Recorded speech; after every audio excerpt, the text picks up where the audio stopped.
Hey guys, what's going on?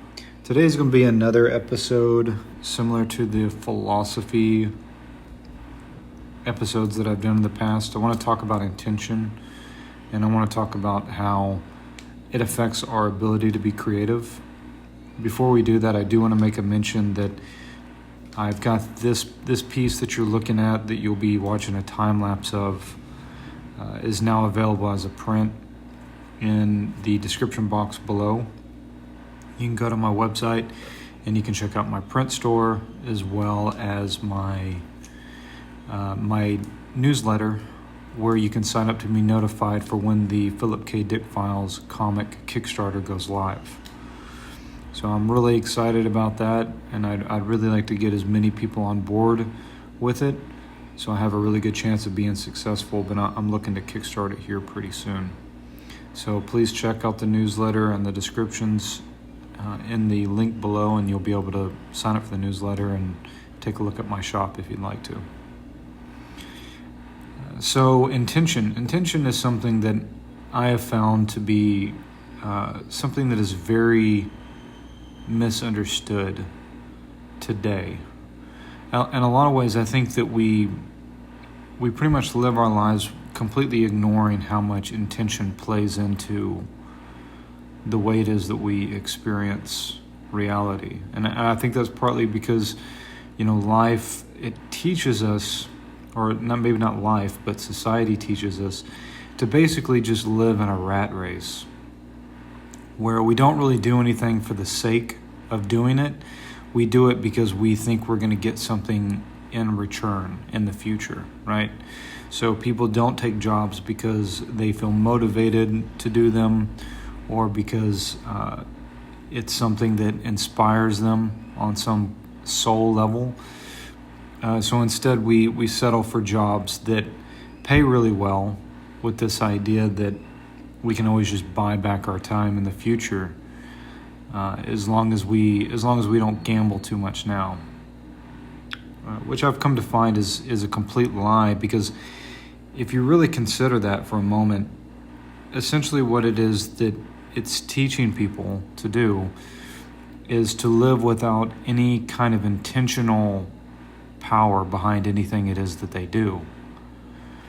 And this is a huge problem whenever somebody tries to come into doing something creative. Because if your intention whenever you come in to do something creative is that you want to make money, and you're trying to take this same mentality you got from society and you're trying to bring that into the creative space, it's just not going to work. And I would suspect that this is probably one of the reasons why it is that so many artists fail, because the intention is not clear, it's not pure. Now, what I've talked about on this channel before is the concept similar to law of attraction. I'm not a fan of law of attraction because I think that it's kind of watered down and taken out of context. However, that's something that I'm going to be digging into further into this channel, because I've realized how much everything comes from the spirit. Nothing really comes from the physical labor it is that we do. It has to do with our alignment with spirit, our alignment with our true purpose. And we know whenever we're aligned to our true purpose because we easily and effortlessly are able to create things. If you think back to a good demonstration of intention for artists out there is to consider that you have, maybe you have somebody come to you who wants to commission you to do a painting, and you really don't want to do it. Maybe it's like a furry painting or something like that, right? Just something absolutely degenerate that you don't want to do. However, they're going to give you, a huge quantity of money. The trade-off in that moment, it may be worth it, but essentially what it is that you do by taking an offer like that is you're experiencing a contrast experience that gives you information about what it really means to be in alignment. Because if you're any artist can tell you there's a difference between doing something it is that they don't want to do and having to draw something for somebody else that they don't want to draw versus drawing their own creative expression, right? There's two different things. One of them drains you creatively and psychologically, and it will burn you out. And the other one feeds your soul. There's just this intrinsic sense that if we go down this path, then my soul gets the opportunity to expand into a greater version of itself. And I think that one of the biggest lies it is that artists have bought into in this modern day is that we have the idea that we have to choose between the stability of a job and doing something creative. What I've noticed from my own experience is that yes, there are lots of ups and downs, and there are lots of trials and tribulations of trying to pursue something creative and trying to do it full time, which is what it is that I do. I don't work a normal job. But life will always find a way, to quote Jurassic Park. Life will always find a way to provide the resources and the things it is that are needed in order for you to accomplish your heart's desire. Because your heart desire is directly related to the reason why it is that you incarnated into this life to begin with. Right? So it's clear that we have a really good understanding of what it is that our intention is. Why did we even want to make art in the first place? And what I've noticed is that if you are trying to do something for your own selfish gain, and without taking anybody else into consideration, life will not really provide you with the resources that you want. However, if you widen your intention, and your intention is to help other people,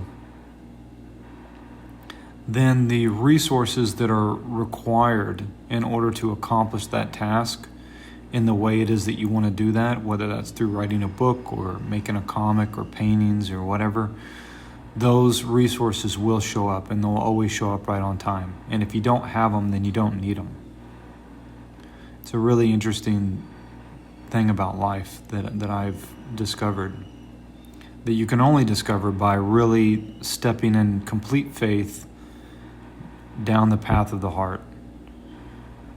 If you don't step onto the path of the heart with complete faith, or your faith building over time, then you'll just be confused and feel dejected from the whole process. The path of the heart, which is to be an artist, it really requires everything.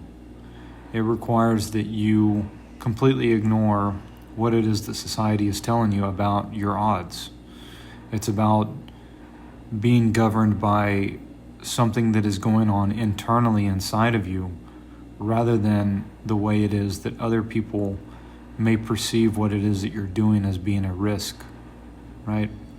Because the real risk is not following your heart.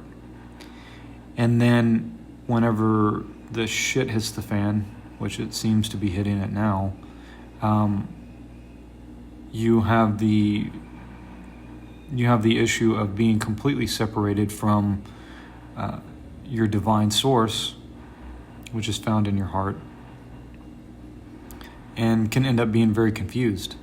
And I think that's what's happening now, is that it's starting to dawn on people how confused it is that we are about how we're supposed to make things happen in our lives. So what does this mean in terms of creativity? So one of the things it is that I want to share is Alex Gray has what's called an artist prayer. And I've shared this before on my Substack and other places. And this is something to really consider whenever it is that you're creating something with your intention. You know, the reason why an artist like Alex Gray is able to have these great creative expressions that connect with so many people is because his intention is reflected in his artist prayer. So I'm going to share that with you here, and then we'll talk about it for a moment, and I'll close it out. It says, his prayer goes, "Divine imagination, forgive my blindness, open all my eyes. Reveal the light of truth, let original beauty guide my every stroke. Universal creativity flow through me, from my heart, through my mind to my hand. Infuse my work with spirit to feed hungry souls." Right? So when you look at his art, is there any question that his art is there to feed hungry souls? Of course it is. You can see it in how inspired his work is and how it's influenced and affected so many people.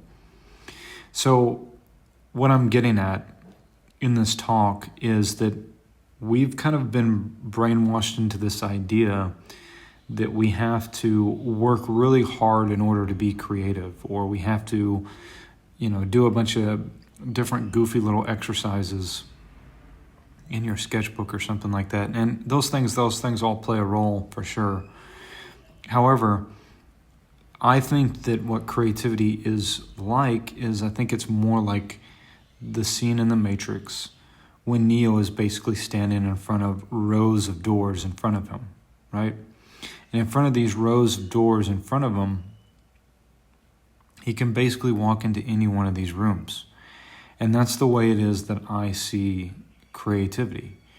If your intention is high enough and your mind is open enough to the idea that there is a higher intelligence that will bestow the ideas onto you, that will provide the greatest amount of healing to people through your art, if that is your intention, then you will not have to be concerned about making ends meet. You will not have to be concerned about finding work.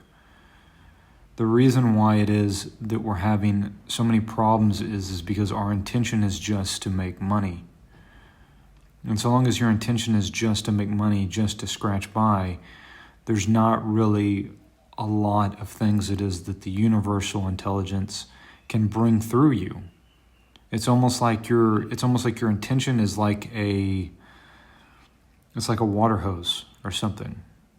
And the more it is that you think of only yourself and think of how what you're doing is only affecting you, it's almost like you're putting a kink in the hose itself and you're not allowing the water to come through. Right? Whereas instead, if you widen your intention, and your intention is that you want to liberate people through your art, which is the legacy of all artists, of all the great artists, whether they were Da Vinci, Michelangelo, Alex Gray, H.R. Geiger, these different artists in their own ways, whether they've done darker art like Stephen King, or whether they've done more enlightened stuff like Alex Gray or Clive Barker, or any of these people, the legacy it is that they have is that their art is there to enlighten. It's there to enlighten people about the human experience in a different way.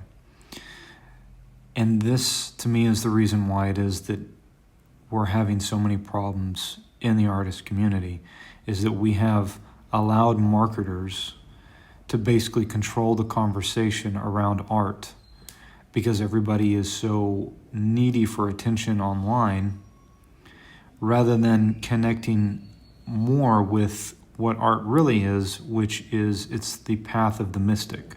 It's the path that somebody walks that is total and complete. It requires every part of your participation, every part of your being in order to do this. It's not something it is that you can do half-heartedly.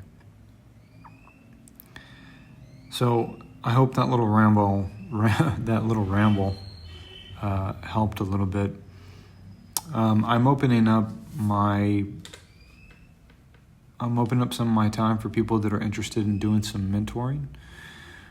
So if you'd like to check out my mentoring options, I have an email down there that you can reach out to me with.